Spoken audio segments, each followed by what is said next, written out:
Hello guys, welcome back to star kitchen. ನಾವು ಇವತ್ತು ಮಾಡೋಕೆ ಹೋಗ್ತಿರೋದು ಬಿಸಿಬೇಳೆಭಾತ್ ಪೌಡ್ರ್. ಅದಕ್ಕೆ ಬೇಕಾಗಿರೋ ಇಂಗ್ರೀಡಿಯೆಂಟ್ಸ್ ಬನ್ನಿ ನೋಡೋಣ. ಫಸ್ಟು ಉದ್ದಿನಬೇಳೆ, ಕಡಲೆಬೇಳೆ, 1/4 ಕಪ್ಪಷ್ಟು ಕೊಬ್ಬರಿ, ಧನಿಯಾ, ಮತ್ತು ಬ್ಯಾಡಿಗೆ ಮೆಣಸಿನ್ಕಾಯಿ, ಕರಿಬೇವು, ಮರಾಠಿ ಮಗ್ಗು, ಅನಾಸಿ ಹೂವು, ಚಕ್ಕೆ, ಲವಂಗ, ಏಲಕ್ಕಿ. ಸೊ ಈಗ ಸ್ಟವ್ ಆನ್ ಮಾಡ್ಕೋತೀವಿ, ಅದ್ರ ಮೇಲೆ ಬಾಣಲಿ ಇಕ್ಕೋತಿದ್ದೀವಿ. ಸೊ ಇವಾಗ 3 ಸ್ಪೂನ್ ಅಷ್ಟು ಕಡಲೆಬೇಳೆ ಹಾಕೋತಿದ್ದೀವಿ.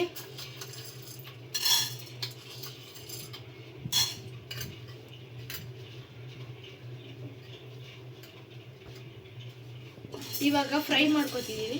ಸೊ ಈಗ ಕೆಂಪು ಬಣ್ಣ ಬಂದ್ಮೇಲೆ ಕಡಲೆಬೇಳೆನ 3 ಸ್ಪೂನ್ ಅಷ್ಟು ಉದ್ದಿನಬೇಳೆ ಹಾಕೋಬೇಕು.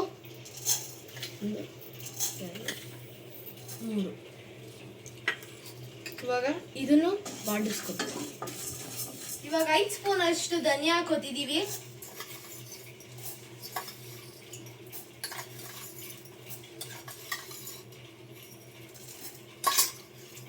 ಇದನ್ನು ಚೆನ್ನಾಗಿ ಹುರ್ಕೋತಿದ್ದೀವಿ. ಸೊ ಈಗ 1/4 ಕಪ್ ಅಷ್ಟು ಕೊಬ್ಬರಿ ಹಾಕೋತಿದ್ದೀವಿ. ಆಮೇಲೆ ಇವಾಗ ಫಸ್ಟು ಏಲಕ್ಕಿ ಹಾಕೋತಿದ್ದೀವಿ,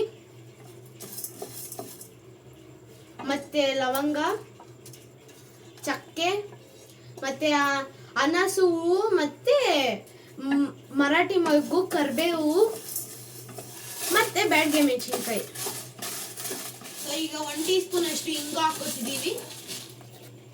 ಸೊ ಈಗ ತಟ್ಟೆಗೆ ಹಾಕೊಂಡು ಆರಿಸ್ಕೋಬೇಕು. ಸೊ ಈಗ ಮಿಕ್ಸಿಗೆ ಹಾಕೊಂಡು ಪೌಡ್ರ್ ಮಾಡ್ಕೋಬೇಕು ಇದನ್ನ.